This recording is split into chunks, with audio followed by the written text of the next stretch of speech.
Justice काजी फाइजीसा ने पाकिस्तान के 29वें chief justice की हैसियत से ओहदे का हल्फ उठा लिया। चीफ जस्टिस ने अहलिया सरीना ईसा को बराबर में खड़ा करके ओहदे का हल्फ उठाया। हल्फ लेने वाले सदर आरिफ अलवी ने ही जस्टिस काजी फाइजीसा के खिलाफ आमदन से जायद असासों का रेफरेंस भेजा था। ऐवान सदर में तकरीब हल्फ बर्दारी में निगरान वज़ीर आज़म Anwaarul Haq Kakar, army chief general Asim Munir समेत मुसल्लह अफवाज के सरबराहान, जजेस, चारों गवर्नर्स, वकला और अहम शख्सियात शरीक हुई। Justice Qazi Faez Isa 29वें chief justice of Pakistan बन गए। जस्टिस काजी फाइजीसा ने अपनी अहलिया सरीना ईसा को बराबर में खड़ा कर आरिफ अलवी ने जस्टिस काजी फाइजीसा से उनके ओहदे का हलफ लिया। मैं काजी फाइज ईसा सिद्क़े दिल से हल्फ उठाता हूँ कि मैं पाकिस्तान के साथ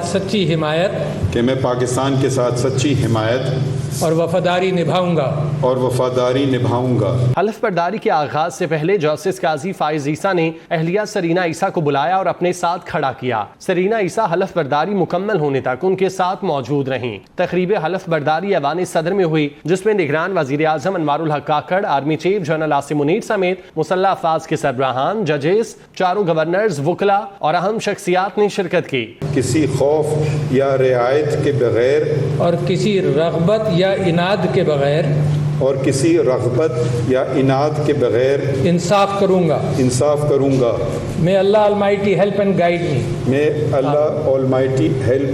me. आमीन। हलफ लेने वाले सदर आरिफ अलवी ने ही जस्टिस काजी फाइजीसा के खिलाफ आमदन से जायद असासों का रेफरेंस भेजा था। 4 साल कबल सदर ने काजी फाइजीसा के खिलाफ आर्टिकल 209 के तहत जो रेफरेंस भेजा था, उसमें सरीना ईसा को भी इंक्वायरीज में पेश होना पड़ा था।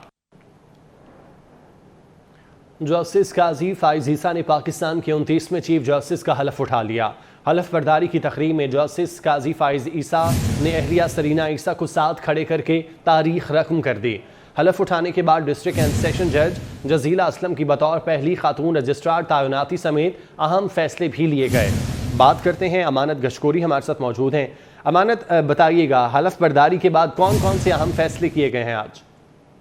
काजी फाइज ईसा ने पाकिस्तान के 29वें चीफ जस्टिस का हलफ लिया है और ऐवान सदर में सदर आरिफ अलवी ने ओहदे का हलफ लिया है जस्टिस काजी फाइज ईसा से। और इस हलफ बर्दारी में आज एक नई तारीख रकम हुई है कि पहली बार किसी भी चीफ जस्टिस ऑफ पाकिस्तान के हलफ लेते हुए उनकी जो अहलिया हैं वो भी उनके साथ खड़ी हुई। जस्टिस काजी फाइज ईसा की अहलिया सरीना ईसा स्टेज पर मौजूद थी जब जस्टिस काजी फाइज ईसा ने अपने ओहदे का हलफ लिया। और ओहदे का हलफ लेने के बाद ही सुप्रीम कोर्ट की जो इंतजामिया थी उसमें भी तब्दीलियां की गई हैं और जस्टिस काजी फाइज ईसा ने अहम तकर्रियां की हैं। जस्टिस काजी फाइज ईसा की जानिब से सुप्रीम कोर्ट के रजिस्ट्रार की तैनाती की गई है और ये भी पाकिस्तान की अदालती तारीख में पहली बार हुआ है कि कोई भी जो रजिस्ट्रार है सुप्रीम कोर्ट की वो खातून लगाई गई हैं। जस्टिस जजीला असलम है जिनको सुप्रीम कोर्ट का रजिस्ट्रार लगाया गया है, जो कि पहले ओकाड़ा में बतौर डिस्ट्रिक्ट एंड सेशन जज खिदमत सर अंजाम दे रही थी। जस्टिस जजीला असलम जो हैं वो सीनियरिटी के हिसाब से 30वें नंबर पर हैं और उनको आप सुप्रीम कोर्ट में 3 साल के लिए डेपुटेशन पर रजिस्ट्रार तैनात किया गया है। जस्टिस काजी फाइज ईसा का पहला फैसला है जो कि उन्होंने हल्फ उठाने के बाद लिया। और अगर रजिस्ट्रार सुप्रीम कोर्ट की बात की जाए तो इससे कबल जो रजिस्ट्रार थे इशरत अली, उनसे जस्टिस काजी फाइज ईसा के जो ताल्लुकात थे वो बेहतर नहीं रहे, क्योंकि बतौर सीनियर जज सुप्रीम कोर्ट जस्टिस काजी फाइज ईसा ने मुतअद्दिद बार रजिस्ट्रार सुप्रीम कोर्ट साबिक रजिस्ट्रार जो थे इशरत अली, उनके खिलाफ अपने फैसलों में लिखा और नोट जारी किए और ये कहा कि एक सिविल सर्वेंट जो है उसको रजिस्ट्रार सुप्रीम कोर्ट नहीं होना चाहिए। और जस्टिस काजी फाइज ईसा ने यह भी अपने नोट में कहा था कि इशरत अली जो है वो एक सियासी जमात के नुमाइंदा हैं और वो ऐसे केसेस मुकर्रर करते हैं जो मखसूस एक सियासी जमात की जानिब से आते हैं। और सुबह 9:30 बजे सुप्रीम कोर्ट में प्रैक्टिस एंड प्रोसीजर एक्ट के खिलाफ केस की समाअत होगी। अमानत, आपको बहुत शुक्रिया।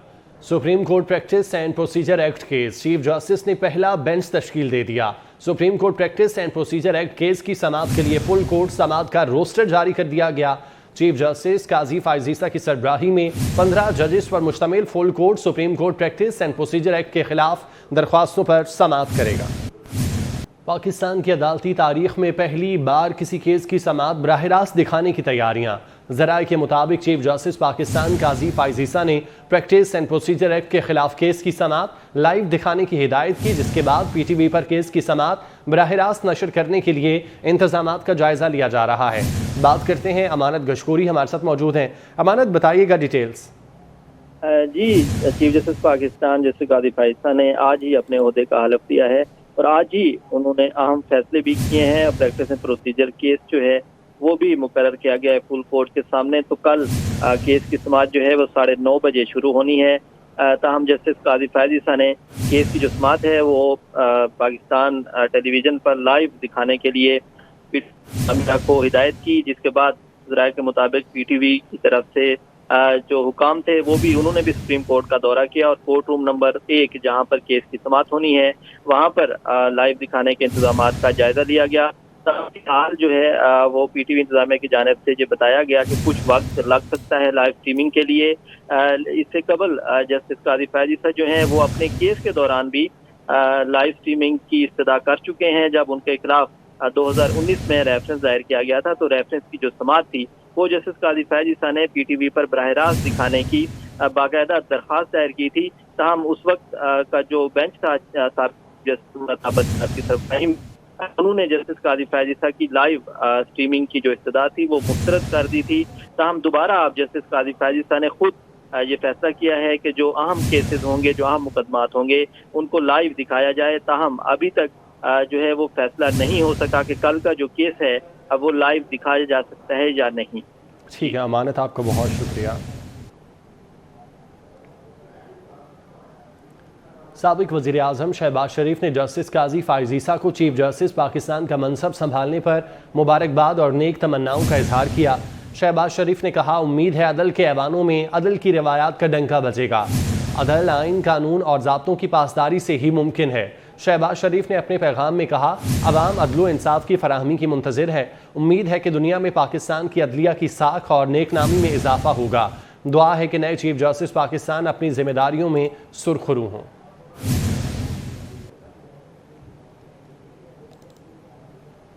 शहबाज शरीफ ने कहा, उम्मीद है अदल के ऐवानों में अदल की रिवायात का डंका बजेगा। अदल, आइन, कानून और ज़ाब्तों की पासदारी से ही मुमकिन है। शहबाज शरीफ ने अपने पैगाम में कहा, अवाम अदल इंसाफ की फराहमी की मुंतज़िर है। उम्मीद है कि दुनिया में पाकिस्तान की अदलिया की साख और नेकनामी में इजाफा होगा। दुआ है कि नए चीफ जस्टिस पाकिस्तान अपनी जिम्मेदारियों में सुरखरू हों।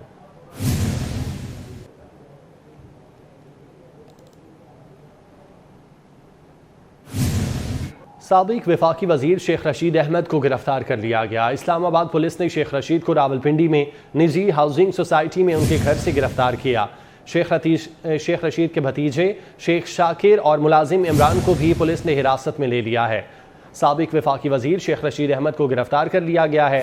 बात करते हैं इरशाद कुरैशी हमारे साथ मौजूद हैं। जी इरशाद, डिटेल्स बताइएगा। साबिक वफाकी शेख रशीद अहमद को निजी हाउसिंग सोसाइटी के फेज नंबर 3 से जो है नमाज मगरिब के दौरान गिरफ्तार किया गया है और शेख रशीद के जो वकील है सरदार राशिद, उन्होंने उनकी गिरफ्तारी की तस्दीक करते हुए कहा है कि इस्लामाबाद पुलिस ने उनको गिरफ्तार की, जबकि शेख रशीद के भतीजे शेख राशिद शफीक के एक वीडियो बयान में उन्होंने ये कहा है कि उनको पंजाब पुलिस ने गिरफ्तार किया है। तमाम शेख रशीद अहमद को गिरफ्तार कर लिया गया और नामालूम मुकाम पर मुंतकिल कर दिया गया है। जबकि उनके वकील का कहना है कि शेख रशीद ना ही पंजाब पुलिस और ना ही इस्लामाबाद पुलिस को केस में मदद थे। तमाम शेख रशीद अहमद को जो है निजी हाउसिंग सोसाइटी ने जो है गिरफ्तार किया गया और उससे पहले शेख रशीद अहमद काफी अर्सा से जो रिपोर्ट थे और सोशल मीडिया पर मुख्तलिफ किस्म से जो वो एक्टिव थे, लेकिन आज जो है शेख रशीद को जिसके घर से गिरफ्तार किया गया, कहा जा रहा है वो मकान जो है किराए पर लिया गया था। जी बहुत शुक्रिया इरशाद आपका। गुजरात का रुख करेंगे जहां पर खवातीन की नाजेबा वीडियोस बनाने का स्कैंडल सामने आ गया। बासर मुलजिम ने अपनी दुकान के अलावा मुख्तलिफ कॉर्नर्स में खुफिया कैमरे लगा रखे हैं। ज़राए के मुताबिक मुलजिम पहले खवातीन को अपनी दुकान पर बुलाता, जहां लगे CCTV कैमरों से वीडियो बनाई जाती। मुलजिम वीडियोस की मदद से लड़कियों को ब्लैकमेल करता और ज़्यादती का निशाना बनाता। तफसीलात बता रहे हैं राना शहजाद। देखें जी, बड़ा अफसोसनाक वाकया जो है वो थाना दौलता नगर के इलाका में पेश आया है, जहां का बाअसर नौजवान जो है वो बोली बाली लड़कियों को पहले वर्गलाता है, उनसे दोस्ती करता है और उसके बाद जो है उनकी नज़ीबा वीडियो बनाकर उनको जो है वो ब्लैकमेल करता है। हमारे ज़राए के मुताबिक ये भी बताया जा रहा है कि नौजवान ने जो है वो दौलता नगर में जो है वो शॉप बना रखी है और शॉप के अंदर जो है वो CCTV कैमरे लगाए गए हैं। इसके साथ ये मुकम्मल जो गिरोह है, इसने खारियाँ लाला मूसा में जो पार्लर मौजूद है, ज़राए के मुताबिक मुबैना तौर पर यह बताया जा रहा है कि उनके अंदर भी जो है वो CCTV कैमरे लगाए हुए हैं और उनका जो तमाम डाटा है वो इकट्ठा करता है और उसके बाद जो लड़कियां उनको जो है वो ब्लैकमेल करता है। इसी तरह जो है वो आपने देखा कि 2 बच्चों की जो मां है, इसकी वीडियो जो है वो सोशल मीडिया पर वायरल हो गया। दौलता नगर पुलिस जो है वो इस मामले पर अभी तक जो है वो खामोश दिखाई दे रही है, जिसकी वजह से जो इलाका मकीन है उनमें खौफ की फजा फैली हुई है। शहरी जो है वो परेशान है। उनका ये कहना था कि इस तरह की जो नजीबा हरकत करने वाला जो गिरोह है इसको जो है वो मुकम्मल तौर पर जो है वो गिरफ्तार किया जाना चाहिए, इस पर जो है वो सख्त से सख्त जो है वो नोटिस लेना चाहिए। लेकिन इस वक्त तक जो सूरत हाल है DPO गुजरात की जानिब से और पुलिस की जानिब से अभी तक जो है वो मुल्ज़म के खिलाफ जो है वो कोई भी नोटिस नहीं आपका बहुत शुक्रिया। वज़ीर आला पंजाब मोहसिन नकवी 5 रोज़ा दौरे पर चीन पहुंच गए। वज़ीर आला पंजाब अपने क़याम के दौरान चीन की बिजनेस कम्युनिटी और सरमायाकारों से मुलाकातें करेंगे। मुलाकातों में ज़राअत, इंफॉर्मेशन टेक्नोलॉजी समेत मुख्तलिफ शोबों में बाहमी ताउन से मुतालिक बातचीत होगी। चीन में मुतय्यन पाकिस्तानी सफ़ीर ने वज़ीर आला पंजाब और उनके वक्त के एजाज़ में अशाइया दिया। वज़ीर आला पंजाब मोहसिन नकवी ने कहा, चीन ने हमेशा एक मुखलिस दोस्त की तरह साथ निभाया। हालिया दौरे से भी पायदार नताइज सामने आएंगे। चीन के तजुर्बात से इस्तेफादा करके पंजाब की ज़राअत को जिद्दत की राह पर इस्तेमाल करेंगे। इस्लामाबाद के मारगला हिल्स की ट्रेल 5 पर दस्ती बमों और असलहे से भरा बैग मिला। पुलिस के मुताबिक थाना सेक्रेटेरिएट की हदूद ट्रेल 5 के करीब बैग मिला, जिससे एक 9mm पिस्टल, 50 गोलियां बरामद की गईं। बैग से हैंड ग्रेनेड और रेड जोन एरिया का नक्शा भी मिला। पुलिस का कहना है बम डिस्पोजल स्क्वाड ने दस्ती बम नाकारा बना दिए। पुलिस ने बैग और सामान को कब्जे में ले लिया। शाह फैसल कॉलोनी में आशिकान रसूल सल्लल्लाहु अलैहि वसल्लम की जानिब से माह रबीउल अव्वल की आमद के मौके पर अज़ीमुश्शान इस्तकबाल रबीउल अव्वल रैली का इनेकाद किया गया।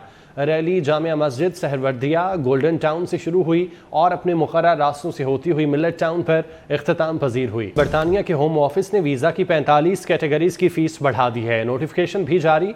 नोटिफिकेशन के मुताबिक 6 माह के विजिट वीज़े पर 15 पाउंड फ़ीस बढ़ाई गई है।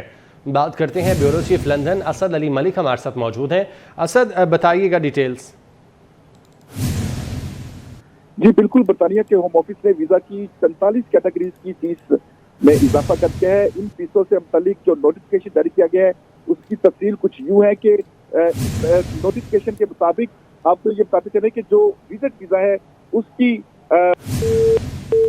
असद हमें डिटेल्स बता रहे थे, हमारा राब्ता मुनक़ता हो चुका है। बरतानिया के होम ऑफिस ने वीज़ा की 45 कैटेगरीज़ की फ़ीस बढ़ाई है। नोटिफिकेशन भी इस हवाले से जारी किया गया है। नोटिफिकेशन के मुताबिक 6 माह के विजिट वीज़े पर 15 पाउंड फ़ीस बढ़ाई गई है।